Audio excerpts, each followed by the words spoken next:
হাতৰ আখৰ হৈছে এজন মানুহৰ ব্যক্তিত্ব প্ৰকাশ হোৱাৰ এটি আহিলা। ধুনীয়া হেণ্ডৰাইটিং থাকিলে আমাৰ সকলোৰে দেখি ভাল লাগে।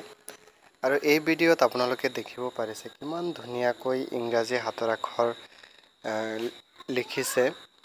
গতিকে হাতৰ আখৰ বেয়া হ'লে আমাৰ সকলোৰে মন বেয়া হয় আৰু সুন্দৰ হাতৰ আখৰ দেখিলে আমাৰ সকলোৰে ভাল লাগে। ঠিক একেদৰে সকলোৰে ক্ষেত্ৰত এনেকুৱাই সকলোৱে ইচ্ছা কৰে যে এনেকুৱা ধুনীয়াকৈ লিখিব, কিন্তু প্ৰপাৰ গাইডেন্স আৰু প্ৰেক্টিছৰ অভাৱত এই হাতৰ আখৰখিনি এনেকুৱা নহয়। যদিও হাতৰ আখৰটো এনেকুৱা নহয়, তথাপিও আমি সামান্য অলপ গাইডেন্স পালে আৰু প্ৰেক্টিছ কৰিলে, অভ্যাস কৰিলে আমাৰো হাতৰ আখৰ এনেকুৱা হ'ব পাৰে। গতিকে আপোনালোকে সকলোৱে এই ধুনীয়াকৈ হাতৰ আখৰ লিখাৰ যিটো প্ৰয়াস এইটো কৰিব পাৰে, প্ৰেক্টিছ কৰিব আৰু ইমান ধুনীয়াকৈ লিখিলে সঁচাকৈ মনটো একদম জোৰ পৰি যায়, বহুত ভাল লাগে। গতিকে আপোনালোকৰ কেনেকুৱা লাগিলে এই হাতৰ আখৰখিনি দেখি নিশ্চয় জনাব। মোৰ কিন্তু বহুত ভাল লাগিলে। এইটো আমি কেলিগ্ৰাফি ট্ৰেইনিং লওঁতে আমাৰ ছাৰ এজনে লিখিছিলে।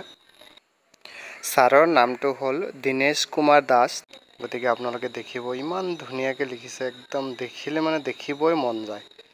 ইমান ধুনীয়া হাতৰ আখৰ মানুহৰ হ'ব পাৰে যে মই কিন্তু আগতে ভবাই নাছিলোঁ। তাৰপাছত যেতিয়া নিজ চকুৰে দেখিলোঁ যে এনেকৈ ছাৰে লিখি আছে, মই কিন্তু বহুত আচৰিত হৈ গ'লোঁ আৰু ময়ো শিকিবলৈ বহুত চেষ্টা কৰিলোঁ। তেওঁ প্ৰেক্টিছ কৰি আছোঁ, যদিও এনেকুৱা হোৱা নাই। গতিকে আগলৈ এনেকুৱা হ'ব বুলি মই আশা কৰি আছোঁ আৰু এনেকুৱা হওক বুলি আপোনালোকো চেষ্টা কৰক। নিশ্চয় আপোনালোকৰ এনেকুৱা হাতৰ আখৰ হ'ব। গতিকে এতিয়া জুম কৰি দিয়া হৈছে, ওপৰৰ পৰা চাওকচোন কিমান ধুনীয়াকৈ লিখিছে বাৰু। গতিকে সকলোৱে ভিডিঅ'টো শেষলৈকে চোৱাৰ বাবে ধন্যবাদ জনালোঁ।